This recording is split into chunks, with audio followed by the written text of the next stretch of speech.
아멘.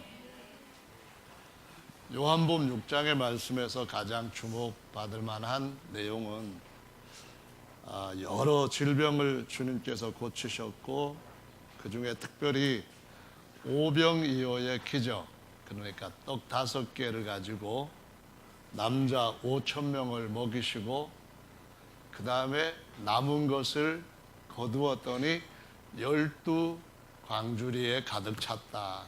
그 내용입니다. 그 떡 5개 가지고 한 광주리도 못 채울 건데 이걸 어떻게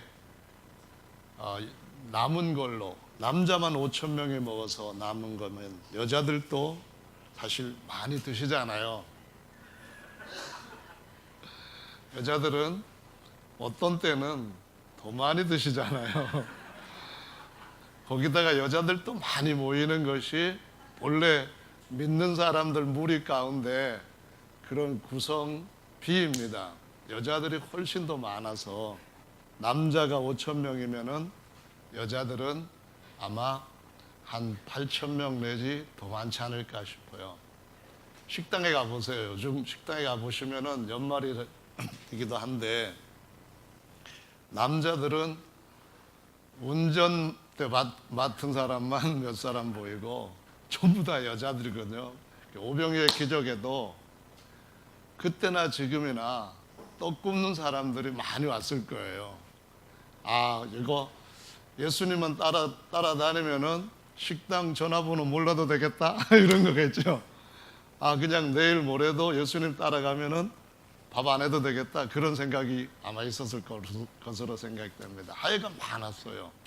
근데 예수님이 그렇게 10,000명 이상 그런 신자들한테 요한복음 같은 6장 26절에서부터 기록된 말씀을 보면은 너희가 나를 따라온 것은 진실로 진실로 말하는데 표적을 본 까닭이 아니고 먹고 배불렀기 때문이다, 이 말씀을 하셨어요. 그러면서 썩는 양식을 위하여 일하지 말고 영생하도록 있는 양식을 위하여 일하라. 이 양식은 인자가 너희에게 주겠다, 이 말씀을 하셨어요. 그러니까 썩는 양식이라고 하는 것은 뭘 가리키는가 하면은 오병이어의 기적을 가리키는 거예요.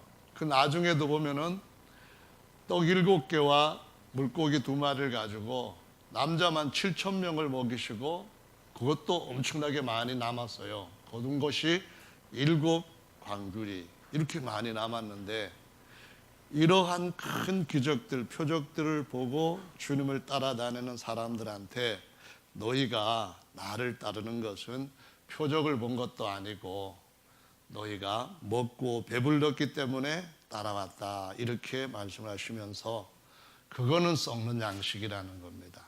그 양식을 먹으면은 역시 영원히 사는 것은 아니고 잠깐 배고프다가 배 안 고파지는 것밖에 없고 또 먹어야 되는데 그렇게 매일 일평생 기적으로 떡을 먹는다고 해도 영생할 수는 없다라고 말씀하신 겁니다.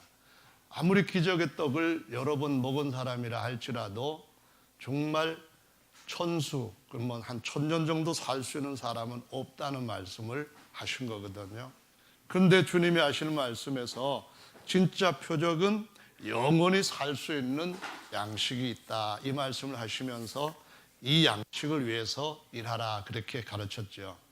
이 말씀을 하였더니 사람들이 도대체 당신이 우리한테 보여주시고자 하시는 표적이 뭡니까? 이렇게 되묻습니다. 그때 예수님이 하신 말씀이 내 살과 피를 먹는 것이다. 그래서 내가 영원히 그 사람을 살게 한다, 이런 말씀을 대답을 하시니까 아이고, 이 말 참 어렵다, 누가 이 말을 알아듣겠느냐 그러더니만 다 떠나가 버렸대요. 그 많던 사람들이. 그래서 제가 요즘 이런 생각을 한번 새롭게 해봤습니다. 내년에는 예수님이 처음에 초림하셨을 때처럼 그러한 육체의 모습으로 나사렛 사람으로 오셔가지고 이 땅에 한국에서 목회를 하신다면은 2019년도 연말에는 교회가 얼만큼 부흥될까 생각을 해봤어요. 여러분 생각은 어때요? 엄청 많이 모일 것 같죠? 근데 옛날 사람보다 지금 사람들은 사실 관심이 더 천박한 데로 가 있어요. 더 많은 사람들이 인내하지 못하면서 장래 약속에 대해서는 별 관심 없는 그런 삶들을 살아가고 있어요.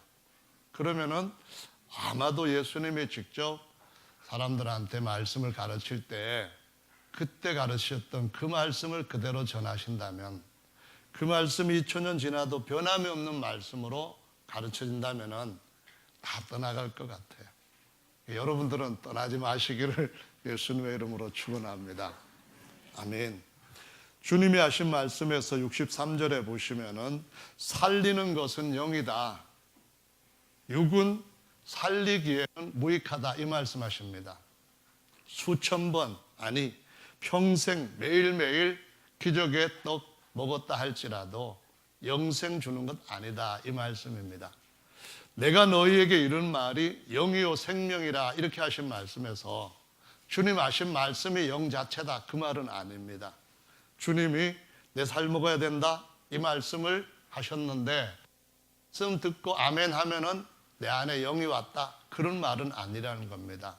주님의 살과 피를 먹는다, 그 말은 주님의 십자가에서 자신의 살과 피를 우리에게 주신 그 복음의 말씀, 나는 죽고 그리스도가 사시게 되도록 내가 물과 성령으로 거듭나서 내가 새로운 사람으로 살아가는데, 새로운 사람으로 살기 위해서는 옛사람을 예수님의 십자가에 못 박는 것처럼 예수님의 살과 피를 마시는 삶, 먹는 삶, 이거를 하면은 마지막에 우리 육체까지도 영화로운 몸으로 살리겠다라고 말씀을 하신 것이죠. 그래서 우리는 하나님이 사람을 만드실 때 어떤 존재로 만드셨는가 하는 걸 항상 기억해야 됩니다. 창세기 2장 7절 말씀에 보면은 야훼 하나님이 흙으로 사람을 지으시고 생기를 그 코에 불어 넣으시니 사람이 생명이 된지라 라고 말씀하시거든요. 그러면은 하나님께서 흙으로 만든 사람이 있고 그 다음에 생기를 불어 넣으심으로 생명이 되게 된 또 다른 사람이 있다, 그런 말씀이에요.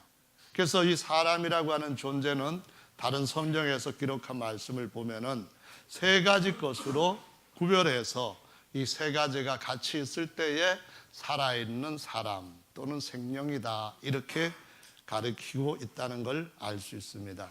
데살로니가전서 5장 23절 말씀 안 읽어보신 분도 계시죠? 평강의 하나님이 친히 너희로 온전히 거룩하게 하시고 또 너희 온 영과 혼과 몸이 우리 주 예수 그리스도 강림하실 때에 흠없게 보존되기를 원하노라, 이렇게 말씀하셨는데요. 거기 보면은 영이 있고 혼도 있고 몸도 있다라고 말씀합니다. 그런데 이 몸은 육체의 몸도 있지만은 영의 몸도 있어서 영체도 있다, 그런 말씀인데 여기에서 가르치는 몸은 겉에 있는 육체 몸을 의미하는 거죠. 육체도 더럽혀질 수가 있다고 하셨는데 뭘 먹고 더럽혀지느냐, 그 문제가 아니라는 거예요. 어떤 오염된 음식을 먹거나 아니면은 농약 같은 것들이 포함되어 있는 그런 걸 먹는다고 해서 육체가 더럽혀지는 것은 아니라고 하시면서 선지에 보면은 창기와 합하면은 한 몸이 된다, 이런 말씀을 하시면서 그런 죄를 지으면은 육체도 더럽혀져서 주님께서 오실 때에 그 육체가 하나님 앞에 정죄받게 되니까 부활할 수 없다. 그래서 육체도 하나님 앞에 바르게 살아야 된다는 것을 가르쳐 주시고 있습니다. 아멘. 물론 혼도 그렇고 영도 그렇고요. 고린도후서 7장 1절의 말씀에 보면은 그런즉 사랑하는 자들아 이 약속을 가진 우리가 하나님을 두려워하는 가운데서 거룩함을 온전히 이루어 육과 영의 온갖 더러운 것에서 자신을 깨끗게 하자라고 말씀합니다. 영을 더럽히는 것은 대표적인 것은 어떤 것일까요? 예수님 믿으면서도 점쟁이 만나는 사람들은 귀신하고 같이 짝짝꿍 하는 겁니다. 귀신 찾아가 가지고 내년에 신수는 어떨까? 이거 그렇게 하는 사람은 정말 어리석은 사람이라는 거예요. 그러니까는 귀신들이 어떻게 하는 거 근처도 가지 말아야 될 줄로 믿으시기 바랍니다. 어제 우리 남선교에서 연습하고 식사하러 가신다고 했거든요. 그런데 요 밑에 그 추어탕집, 새로 연 추어탕집을 간다고 그랬어요. 근데 제가 배가 불러서 안 간다고 핑계대고 안 갔어요. 왜 그런지 아세요? 그 집에서 엄청나게 구슬 세게 했대요. 그래가지고 그래서 제가 안 가기로 했는데 사실은 이건 농담입니다. 모르고 먹으면 상관이 없고 그때 떡을 가지고 와서 막 이렇게 나눠주고 그러면은 굿한 떡을 먹어도 제사에 참여한 거다 이렇게 말씀을 하시니까 우리의 영도 깨끗이 하는 것이 하나님께서 예수께서 다시 오실 때에 정말 필요한 것이라고 말씀하시고 있습니다. 그러니까는 잘 조심해서 우리 몸 관리를 해야 될 줄로 믿습니다. 아멘. 우리 육체 몸 관리는 부인들이 하자는 대로 따라가시면 됩니다. 하지만은 우리의 영과 우리의 혼의 관리는 영혼을 인도하시는 목자를 따라가야만 깨끗하게 보존될 수 있는 줄로 믿으시기 바랍니다. 이 혼이라고 하는 것이 더럽혀지는 방법 중에 하나가 뭐가 있는가 하면은 시기, 질투, 미움 막 이런 거 나오는 거예요.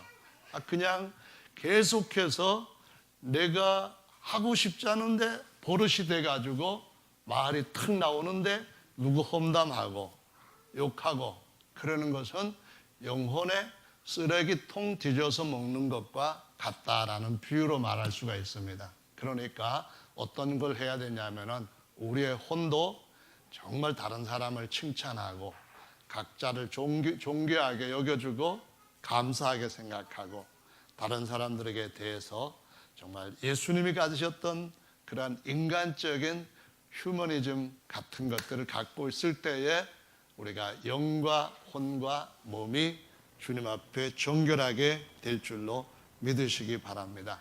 그래서 성경에 보면은 이렇게 셋으로 되어 있는 각 사람의 존재를 둘로 나누어 가지고 이 사람 저 사람, 속 사람 겉 사람 이렇게 구별을 합니다. 로마서 7장 22절의 말씀에 보면은 내 속 사람으로는 하나님의 법을 즐거워한다라고 말씀을 했어요. 내 속 사람이라는 말은 하나님이 사람에게 불어넣으신 영입니다. 창조해서 불어넣으신 영이 내 속 사람인 거예요. 내 속 사람은 하나님의 법을 좋아하는데 그런데 내 겉사람, 육체에 속하여서 죄에 팔린 죄의 종이 돼 있고 아직까지 완전한 회복을 보지 못한 이 육체의 겉사람은 자꾸 육신의 법을 쫓아간다 또는 죄의 법을 쫓아간다 이런 말씀을 하고 있어요. 그래서 성경에서 보면은 속사람 겉사람이 있는데 이 속사람이 점점 강하여지고 성숙해지면은 육신의 사람이 거기에 굴복돼 가지고 잘 따라오지만은 이 속사람이 힘이 없이 제대로 밥도 안 먹고 물도 안 마시고 그러면은 비틀거리게 된다는 겁니다. 비실비실해지는 거예요. 그러면은 어떻게 되냐면은 겉사람에게 우리의 삶이 주도권을 내주게 돼 가지고 결국은 육신대로 살면은 너희가 반드시 죽을 것이로되라는 법에 이제 판정을 받게 된다는 거예요. 그래서 우리가 영으로서 육신을 끌어가고 좋은 데 쓰여지도록 도구로 삼고 우리의 영이 하나님의 영의 인도함을 받을 때 비로소 이는 하나님의 아들이라 이렇게 로마서 8장에 말씀하시고 있어요. 그래서 하나님 계시고 우리의 영이 하나님의 법을 따라가는 것을 속 사람이 살아가는 삶이요 새로운 삶이라 그렇게 가르쳐 주시고 있죠. 고린도 후서에 보시면은 4장에 두 가지 사람을 다 언급을 했는데 우리 개역 성경에서는 이렇게 되어 있어요. 그러므로 우리가 낙심하지 아니하노니 겉사람은 후피하나 우리의 속은 날로 새롭도다 그랬어요. 아까 로마서 7장 22절에 속사람 있죠. 그 다음에 에베소서 3장 16절에 우리의 속사람을 능력으로 강건하게 하옵시며 속사람 있죠. 근데 겉사람은 고린도후서 4장 16절에 기록이 되어 있어요. 이 겉사람이 후패해져야 된다 할 때 육체가 자꾸 약해져야 된다 그 말이 아니고 육체와 같이 육체에 들어서 동물들과 같이 갖고 있는 혼의 역할들이 하나님께서 다시 태어나게 하신 우리 속사람의 영의 역할 속에 잘 따라가게 해야 된다. 그러기 위해서는 우리 겉사람이 후패하는 거다. 좀 약해지고 순종하는 것. 그 죄버릇을 좀 포기하는 삶을 점점 배워가는 것이 필요하다. 그런 말씀입니다. 우리 겉사람은 강하면 강할수록 이것이 정말 영을 괴롭게 만듭니다. 평안과 희락 같은 것들을 잃어버리게 만들고 그냥 육신적으로 좋아가지고 가는 그 삶이 결국에 가서는 얼마나 무서운 결과를 가져올까 하는 것에 대해서도 알지 못하는 채 그런 방종에 빠지게 된다는 걸 보여주고 있습니다. 그런데 이 성경을 우리가 개역 개정 성경으로 읽어보면은 두 사람들이 다 나옵니다. 거기에 보면은 개역 개정은 우리의 겉사람은 낡아지나 우리의 속사람은 날로 새로워지도다 이렇게 말합니다. 어떨 때 그러냐 하면은 우리가 환난 가운데서도 하나님의 뜻을 따라가려고 할 때 힘들고 어려워도 아버지의 온전한 뜻이 무엇인가를 이성적으로 깨닫고 그 뜻에 우리의 육신이 거절하지 못하도록 따라오라니까 안 따르면은 가만 안 둘 거야? 금식시켜버릴 거야? 이렇게 할 때에 그러면 육신이 따라오게 돼 있다 그런 말씀입니다. 그래서 이번에 우리 기도국에서 힘이 강한 사람들 특별히 혹 선택받아가지고 금식을 시키면은 육신이 점점 혼적으로 후패해지게 됩니다. 그러니까 아주 강한 육신은 일주일분, 그 다음에 좀 덜한 분은 3일분, 그 다음에 그래도 좀 가끔 가다가 그런 분은 하루, 그래도 그냥 다 하니까 그래도 해야 되지 않냐 이런 분들은 한 끼를 하든가 어쨌든 간에 연말에 금식도 좀 해가지고 우리의 겉사람은 좀 후패해지고 우리의 속사람은 점점 신선해지고 아니 금식이 우리 영만 강하게 해주는 것이 아니라 더 하나님 사모하고 하나님 의지하게 해주는 그런 길로 가게 인도하는 것만 아니라 이 육체를 위해서도 상당히 좋다고들 안 믿는 사람들도 금식이 아니지만은 단식을 합니다. 그래서 단식 예찬론 자들이 의외로 많아요.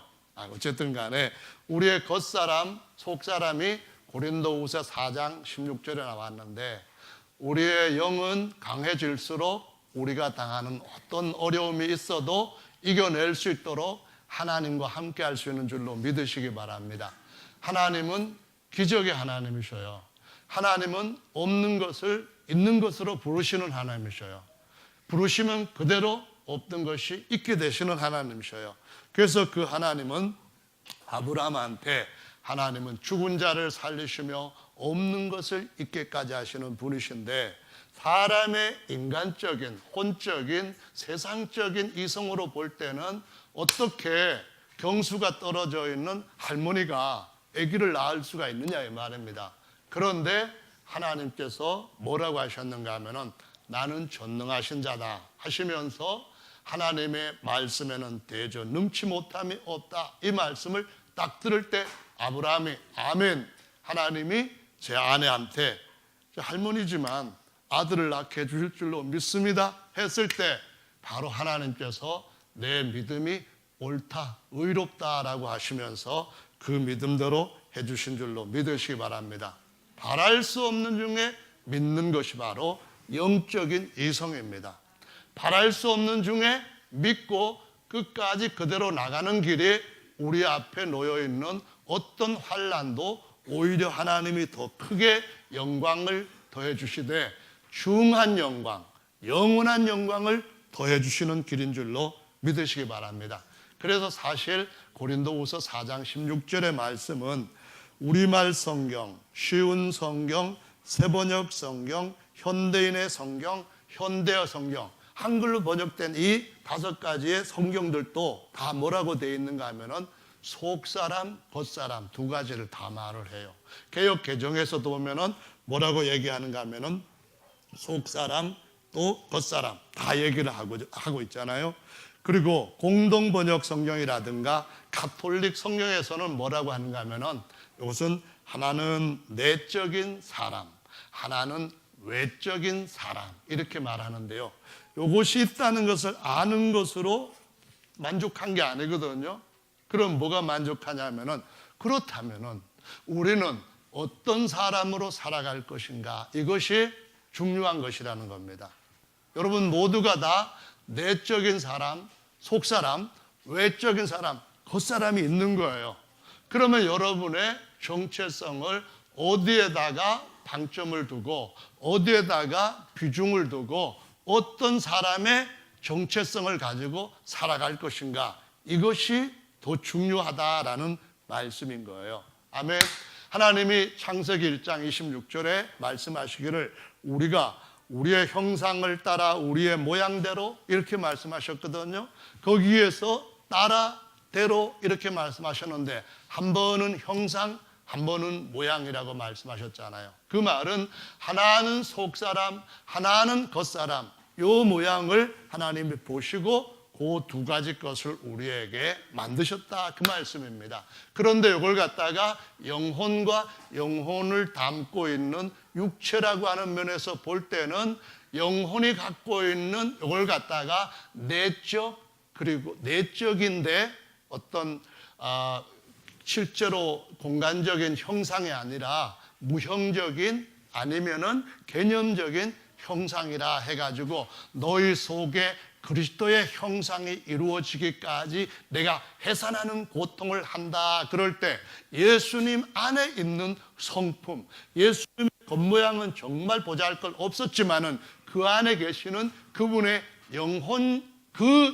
모습에 대한 것, 사자 같기도 하고 독수리 같기도 하고 소 같기도 하고 인자 같기도 하는 그런 내적 형상이 우리 속에 쫙 이루어질 때에 담대할 때는 담대해야 되고 높은 이상을 바라볼 때는 이상을 바라볼 수 있는 눈을 열어야 되고 사람들을 섬길 때는 예수님처럼 소처럼 섬겨야 되고 할렐루야 인간을 대할 때는 정말 불쌍히 여기고 모든 인간들이 하나님 앞에서 얼마나 많은 은혜를 필요로 하는 존재인가. 나도 그렇고 다른 이도 그렇고 그러므로 우리 모두가 같은 마음으로 같은 약함 속에서 하나님의 자비를 구하자고 하는 그러한 인간미도 우리 속에 내적 형상으로 자라게 해야 된다라고 말씀하시고 있습니다.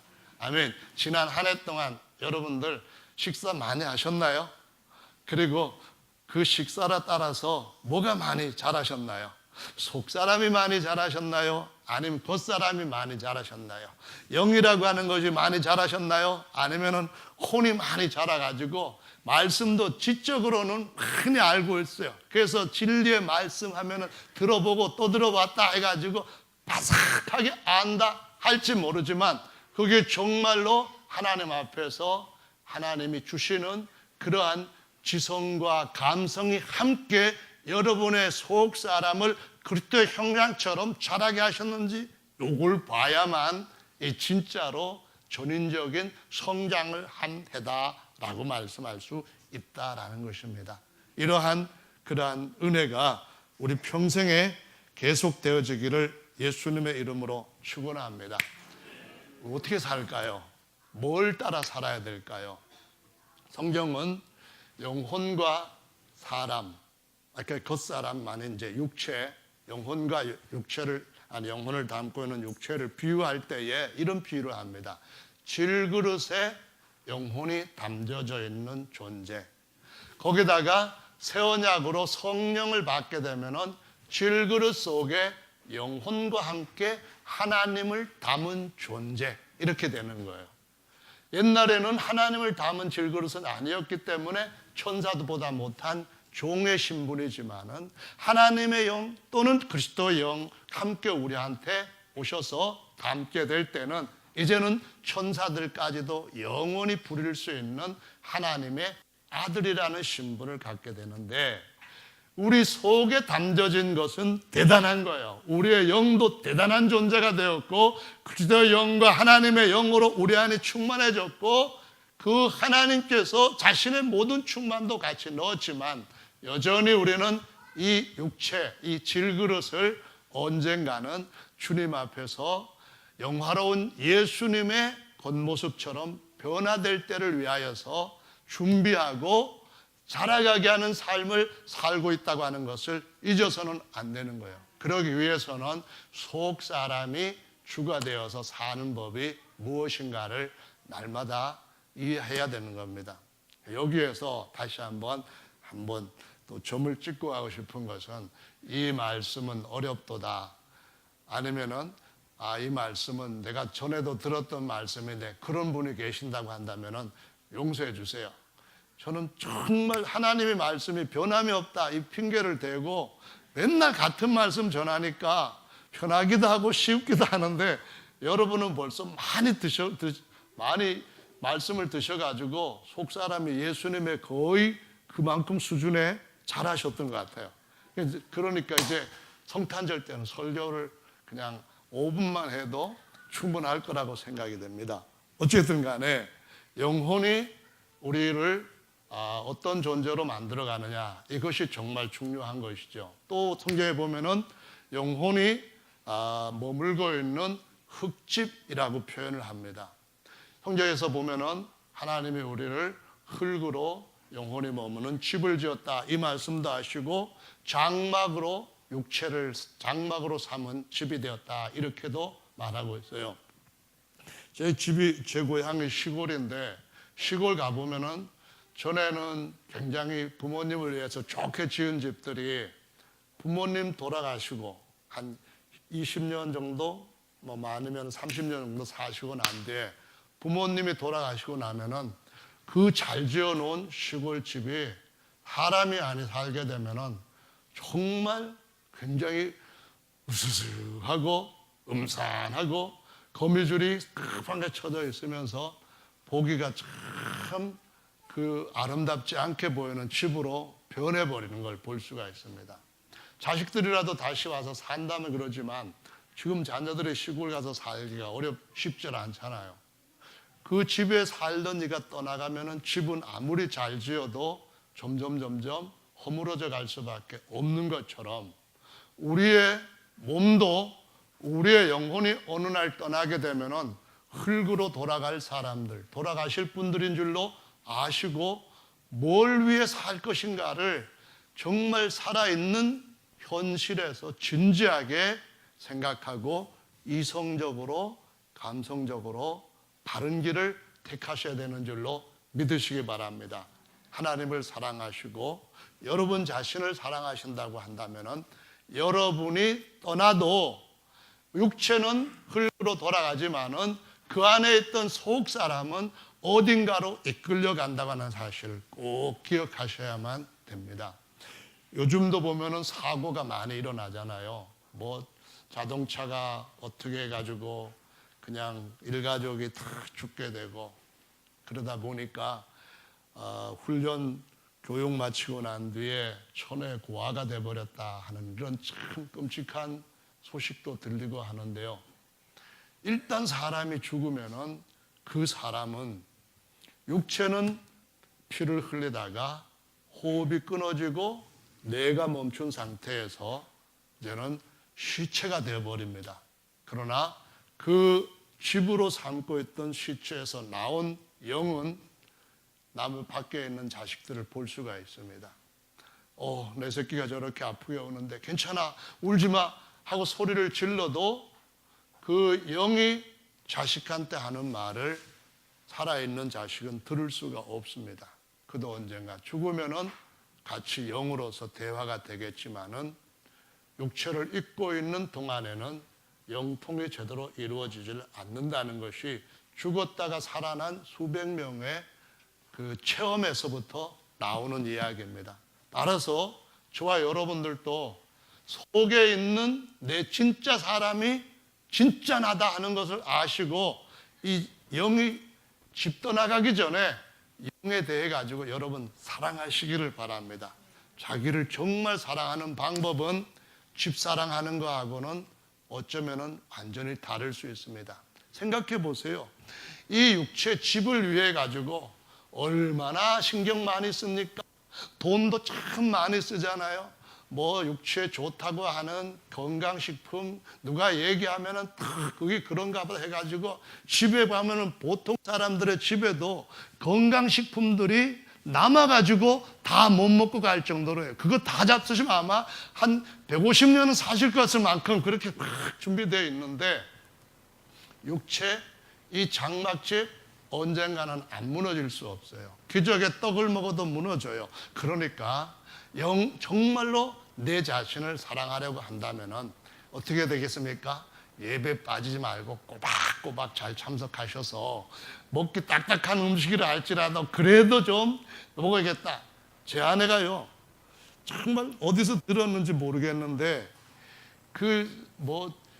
건강을 위해서는 아주 5분도도 안 돼, 5분도인가요? 그거밖에 안 되는 그냥 딱딱한 현미를 갖다가 밥을 하는데 노래요. 그냥 전부 다 노래요. 이만큼 주면서 이걸 꼭꼭 씹어 먹는데 한 입 넣고 한 100번 이상을 씹으라고 하는데 제가 이거 씹다가 잠이 들 뻔했어요. 가루가 될 때까지 씹으라고 그렇게 얘기를 하는데 그래도 제가 안 먹고는 그냥 못 살아요. 먹으라는 등살 때문이 아니라 그거라도 먹어야 되겠으니까, 그거라도 먹어야 육체가 살겠으니까 계속 그냥 수행하는 셈 치고 꼭꼭 씹어 먹어요.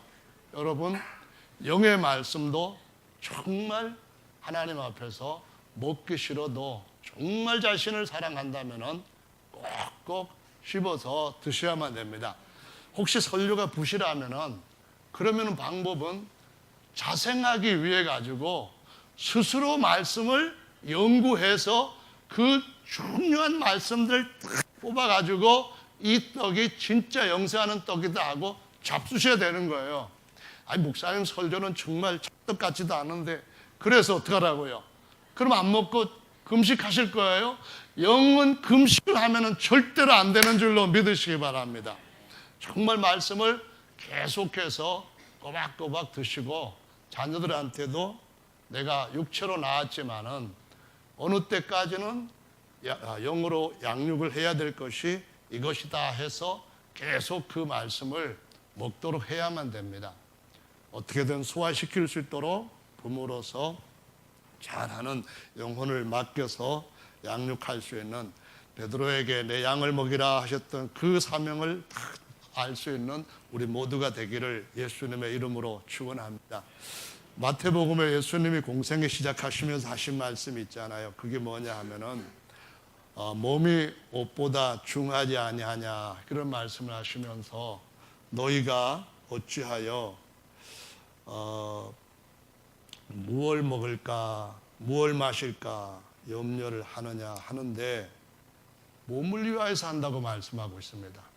왜 몸을 위하여서 뭘 먹을까 뭘 입을까 그런 고생을 하고 있느냐 하면서 뭘 입을까 뭘 먹을까 그것을 몸을 위하여 하지 말고 영을 위하여 하라 이 말씀하시면서 하신 말씀이 뭐냐 하면은요, 우리의 육체는 마치 가죽옷을 입은 그런데 죄수복 가죽 그걸 입은 그러한 영혼의 수입은 죄수옷 말이에요. 그걸 입은 존재와 같다라고 말씀을 하시면서 사람이 떡으로만 사는 것이 아니라 하나님의 입에서 나오는 모든 말씀으로 산다 하셨던 신명기 8장 말씀에서 그 8장 3절에 그 말씀하시고 예수님이 마태복음 4장 4절에서 또 그 말씀하시고 또 마태복음 6장에서도 그 말씀하시고 요한복음 6장에서도 그 말씀을 하시면서 뭘 얘기하셨는가 하면은 이스라엘 백성들이 애굽에서 나와가지고 그들이 40년 동안 광야길을 계속 돌았는데 그때 하늘에서 만나 계속 주셨다 그러면서 하나님이 주시는 영생떡 먹어야 사는 거다. 이 말씀과 동시에 뭐라고 했는가 하면요, 겉사람 위해서 걱정 안 해도 되는 것은 영을 위해서, 진짜 속사람에서 정말 걱정을 해야 되는 것은 이스라엘 백성들의 40년 옷 입은 걸 보면은 그렇다 그 말입니다. 어떻게 됐냐면은 40년 동안 이스라엘 백성들이 처음에 입고 나왔던 옷이에요. 한 살 때 입고 나왔던 옷이 40년이 됐는데 몇 번 갈아입을게요? 성경 말씀에 보면은 그 몸이 자라는 대로 옷도 같이 자랐대요. 그래가지고 한 번 해입은 옷이 떨어지지도 않고, 작아가지고 조만할 때 입던 옷이 컸을 때도 그냥 똑같이 몸에 맞춤형으로 계속 있었다 이 말씀을 하시면서, 너희가 어찌 영혼의 오신 몸을 위해서 사는 것만 그렇게 신경 쓰고 거기에 그냥 매달려서 뭘 먹을까 뭘 입을까 그러느냐 이 말씀하시면서, 내 백성 이스라엘이 남자만 60만이고 전체 다 하면 200만이 넘는데 내가 그 모든 사람들을 1년도 아니고 40년 동안 먹이고 40년 동안 처음에 입힌 옷으로 끝까지 약속의 땅에 들어가도록 입혀놨던 거, 그거 너희들은 모르느냐 이 말씀하십니다. 우리가 못 봤으니까 안 믿을 수도 있겠지만은, 여러분 정말로 하나님께서 능치 못함이 없는 하나님이라고 믿으신다면은, 하나님의 말씀에 거짓이 없다고 믿으신다면은 지금도 그 말씀은 똑같이 우리의 삶 가운데 일하시는 줄로 믿으시기를 바랍니다. 믿음을 의롭다고 하시는 거예요. 하나님의 모든 말씀은 능치 못함이 없다 하는 그 말씀을 오늘도 여러분 한번 잘 생각하시면서, 그럼 우리가 어떻게 살까 할 때에 우리 육체만을 위해서 사는 그러한 방식, 그런 매뉴얼은 세상에서 의사들한테 물어봐도 뭐 크게 벗어나질 않아요. 그런데 왜 우리가 옷만 위해서 살아야 될까요? 아니잖아요. 왜 우리가 벗어버려야 할 장막 위에서만 살아야 될까요? 그거는 어리석은 거잖아요. 하나님이 아브라함에게 믿음으로 부르게 하셨을 때 아브라함과 이삭과 야곱은 대대로 장막에 거하면서 이렇게 말씀하고 있습니다. 그 말은 무슨 말이냐면은, 아브라함, 이삭, 야곱 모두가 다 이거는 장막에 불과하다. 장막에 집어넣은 것, 육체에 집어넣은 것 언젠가는 다 두고 간다. 그러면서 영을 위하여 사는 삶을 정말 중심적인 본래 자신이 살아가야 할 삶으로 살았다라고 말씀합니다. 아멘. 그래서 내년에도 여러분의 속사람이 안녕하시기를 예수님의 이름으로 축원합니다. 이것이 진정한 웰빙이라고 하는 사실을 꼭 기억하시기를 바랍니다. 제가 그 영화는 못 봤지만은 중국 배우 중에 성룡 말고 주윤발이라고 하는 사람도 있거든요. 이 주윤발이 어려서 굉장히 가난했는데 영화를 통하여서 유명한 배우가 돼서 돈을 많이 벌었대요. 그런데 그 사람 돈을 많이 벌고 나서도 전철 타고 버스 타고 막 다니는데, 사람들이 그 유명한 배우가 옆에서 같이 전철 타고 가는데도 허름한 옷을 입고 있으니까 몰라본대요. 두 번째 몰라보는 이유가 전부 다 사람 얼굴은 안 보고 핸드폰만 보고 다닌대요. 그래 옆에 있는 사람이 누군지도 모르는 거예요. 오늘 이 시대가 정말 보아야 될 걸 보질 않고, 하나님 말씀 듣고 하나님 말씀 보고 해야 될 거 안 하고 그냥 잠깐 있다가 꺼져버리는 그것에만 다 빠져서 사는 거예요. 근데 이 주윤발이 어떤 사람이냐 하면은 믿지도 않는 것 같아요. 저는 잘 모르겠는데, 자기가 돈을 은행에 넣어놓든 자기 집에다가 보관하든 간에 그게 내 거냐? 잠시 내가 맡아가지고 있다가 떠날 때는 다 그냥 두고 가는 거 아니냐? 그러면서 공헌을 몇 번을 했는데 한 8천억 되는 그 재산을 다 사회에다가, 가난한 사람들한테나 뭐 사회단체에다가 기부하고 그냥 빈손으로 가겠다, 그 말을 하더라고요. 세상에 하나님을 모르는 사람들도 육체가 장막에 불과하다 하는 것을 알고 그렇게 행동하는데, 내년에 돈 벌기에만 바둥바둥하고 줄 예배 빠지기를 꽃감 빼먹듯이 막 빼먹고 정말 주님 앞에서 열심으로 해야 될 부분은 보지도 않고 딴점 피우고 옆에 예수님이 계시는데도 불구하고 엉뚱한 것만 보고 있는 그런 모든 분들은 변화받으시기를 예수님의 이름으로 축원합니다. 아멘. 예수님이 사실은 우리 옆에 있는 사람이 내가 예수님이다 이렇게 말씀하신 것도 있고 하니까 서로 예수님으로 오면서 믿음에서 다 승리하는 그러한 더 좋은 해가 되기를 예수님의 이름으로 축원합니다. 아멘. 우리 영이 굉장히 중요한 건데요. 말씀을 좀 줄여서 해야 되겠습니다. 영이 정말 중요하다고 하는 것은 육은 살리는 데 무익합니다. 영이 우리의 모든 것을 살립니다. 영이 먼저 살면은 그 다음에 우리의 육체까지도 영화로운 몸으로 살 수 있다는 거예요. 유명한 구절이 에스겔서 37장에 보면은 있어요. 거기 보면은 하나님께서 에스겔 선지자한테 아주 완전히 말라버린 뼈들이 확 흩어져 있는 그런 아골 골짜기에서 대언하라라고 명령을 하십니다. 그 명령을 따라 생기야 사람들한테 들어가라 했더니 뭐 뼈들이 움직이기 시작하면서 자기 뼈를 찾아가갖고 쭉 맞춰주면서 살이 오르고 피부가 탁 이렇게 살아있는 것처럼 되어 있는 거예요. 근데 아직까지 생기는 없었더라 그랬는데 에스겔서 37장 14절에 보면은 내가 또 내 신을 너희 속에 두어 너희로 살게 하고 이렇게 말씀합니다. 여기에 신이라고 번역된 단어가 하나님의 영이라는 말입니다. 영을 집어넣으니까 그들이 비로소 살게 되었다라고 말씀을 한 겁니다. 처음에 하나님이 아담을 만드셨을 때 겉사람을 만드셔서 동물 같은 그러한 겉사람, 생혼이 되게 하셨지만 하나님과 함께 할 수 있고 하나님의 형상으로 살 수 있는 생명이 되게 하기 위해서는 어떻게 했어요?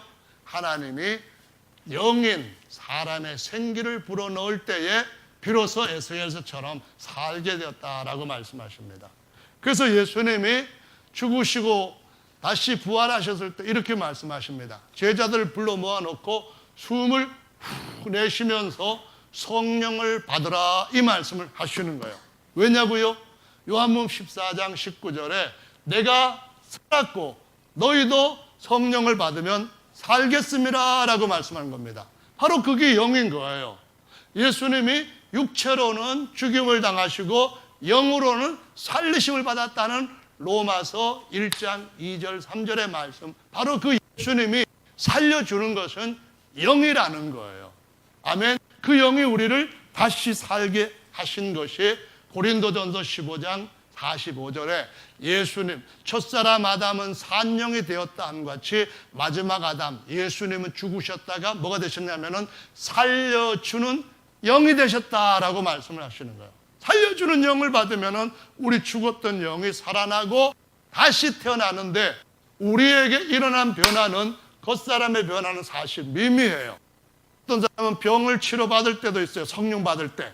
침례 받을 때도 어떤 병을 치료받은 사람도 있어요. 하지만은 진정한 완벽한 영원한 변화는 우리 속사람 영이 다시 살았다는 것과 다시 그 영이 하나님의 아들이라고 하는 신분으로 태어났다는 거예요. 종의 영을 다시 주신 것이 아니라 아들이 되게 하는 영을 불어넣어 주셔서 우리로 하여금 하나님을 아바 부르게 하는데 뭐가 그렇게 한다고요? 성령이 친히 우리 영 더불어서 우리가 하나님의 아들인 것을 증거한다라고 말씀하시는 거예요. 그러니까 우리 속에는 영은 정말 중요한 것인 줄로 믿으시기 바랍니다. 성령이 우리를 위하여서 말할 수 없는 탄식으로 간구하신다라는 말씀이 로마서 8장 26절부터 나와 있는 말씀입니다. 성령이 우리를 위해서 간구한다는 말은 예수 그리스도께서 하나님의 아들의 그리스도의 영으로서 우리를 위해서 친히 뭐가 그분의 아들의 영으로서 우리에게 아들 되게 하시고 아들의 영인 아들이 된 우리를 위하여서 하나님의 아들의 영이 친히 우리 대신 간구해 주신다는 거예요. 이게 뭡니까? 아들이 되고 난 사람들한테는 정말 놀라운 변화가 일어났다는 거예요. 어디에? 우리 영에 일어났다. 그런 말씀이거든요. 그 다음에 이런 말씀도 한번 여러분 기억해 보시길 바랍니다. 예를 들어서 성경 말씀에 보면은 고린도전서 말씀을 찾아서 보십시다. 고린도전서 어디에 있는가 하면은 14장 말씀인데요. 14장 2절에 내가 만일 방언으로 기도하면 14장 2절에 방언을 말하는 자는 성령 받고 나는데 이제 방언을 말하는 겁니다.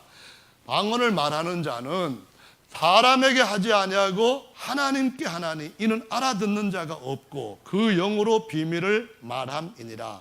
이것은 겉사람이 기도하지만은 입이 겉사람이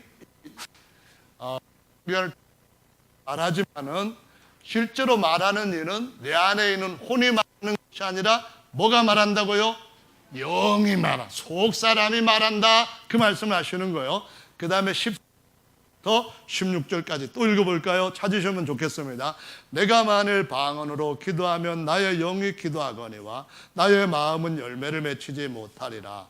그러면 어떻게 할꼬? 내가 영으로 기도하고 또 마음으로 기도하며 내가 영으로 참여하고 또 마음으로 참여하리라. 그렇지 아니하면 내가 영으로 축복할 때에 무식한 처지에 있는 자가 내가 무슨 말을 하는지 알지 못하고 내 감사에 어찌 아멘 하리오. 이렇게 말씀했거든요. 여기 보면은 내 영이 뭘 한다고요? 기도를 해요. 그럼 마귀도 못 알아듣는데요. 오직 하나님만 아신대요. 그것만 아니라 뭐도 모르는가 하면은 내 마음, 다시 말하면은 내 혼도 무슨 말을 했는지 모르는 거예요. 누가 한 말? 내 속 사람이 한 말을 모르는 거예요. 영과 영만 통하는 영통하는 신령한 역사가 일어난다. 그런 말씀이에요. 이게 왜 그렇게 중요한가 하면은 이거예요. 마태복음 10장 28절에 보면은 몸은 죽여도 영혼을 능히 죽이지 못하는 자들을 두려워하지 말고 오직 몸과 영혼을 능히 지옥에 멸하는 자를 두려워하라 그랬거든요. 이 사람들에게 있는 혼의 생각, 뭐 이런 것들은 육체에 담겨져 있는 그러한 뇌작용에 의해 가지고 생긴다는 걸 알고 계시죠? 이 뇌는 하나님께서 만드신 슈퍼 살아있는 컴퓨터예요. 그렇죠? 근데 이 뇌가 좌뇌가 있고 우뇌가 있고 이렇게 때리면 뇌세포가 한 100개씩 죽는다 그런 얘기를 하는데 어쨌든 좌뇌도 있고 우뇌도 있는데요.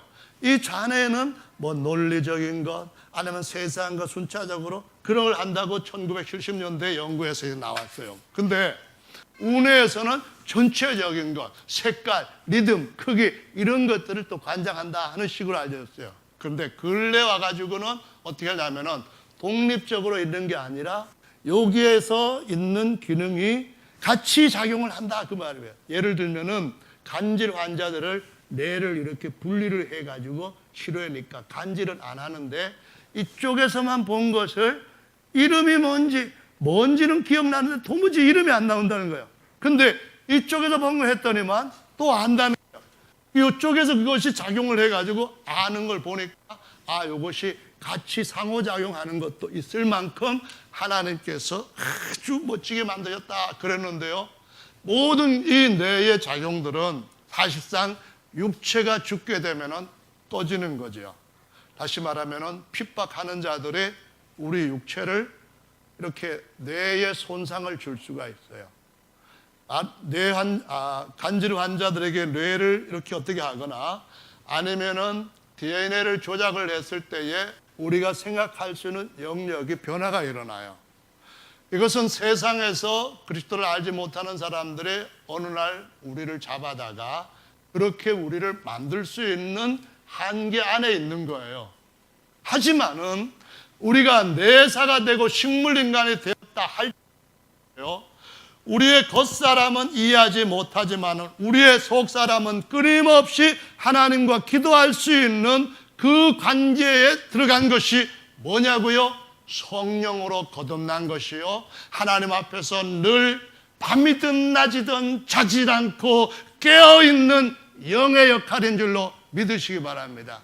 우리의 영이 항상 살아있으면, 우리의 영이 하나님과 깊은 관계에 계속 들어있으면 우리는 이 육체를 질병이라든가 알츠하이머 같은 거 있잖아요. 그러면은 알츠하이머 같은 경우는 뇌에 진짜 손상이 일어난 거잖아요. 그런데 혈관에 이렇게 일어난 혈관 진화로 깜빡깜빡하는 그런 것도 있을 수 있잖아요. 이런 세상의 열악한 환경에서 우리 육체에 이상이 생긴다 할지라도 우리의 정신이 온전할 때 그때 계속해서 하나님 앞에 성령으로 거듭나야 될 뿐만 아니라 그 이후에 지속적으로 하나님과 영통하는 일들을 해가면은 우리의 영이 하나님 앞에 기도할 뿐만 아니라 우리 안에 계시는 성령께서 우리를 말할 수 없는 탄식으로 친히 간구해 주시는 은혜로 그 영이 보증이 되셔서 우리가 마지막까지 완전하게 안전한 승리를 얻게 하시는 줄로 믿으시기 바랍니다. 이거 정말 중요한 거예요. 그래서 성령 받은 분들은 정말 하나님 앞에서 대단한 보증을 갖고 있는 거예요. 믿습니까? 이거 성령 받은 게 그거 보통 한번 생각해 보세요. 아무것도 모르는 상태로 어느 날 갑자기 우리의 뇌에 이상이 생겼을 때 예수님이 누구냐? 물어도 질문에 대답하지 못하고 예수님? 멍뚱멍뚱하게 될 때 우리의 혼은 모를지라도 우리 안의 영은 여전히 이전에 하나님과 깊은 사랑 관계에 있었다고 한다면 하나님이 그 아들의 영으로 더불어 우리를 지켜해 주실 줄로 믿으시기 바랍니다. 육체는 멸할 수 있지만 영을 멸할 수 없는 자를 두려워하지 마시고 영과 육체를 함께 멸할 수 있는 자가 누구인지 그분 앞에 경외함으로 산 제사를 부지런히 드리시기를 예수님의 이름으로 축원합니다. 부지런히 참매 제사를 드리시기를 예수님의 이름으로 축원합니다.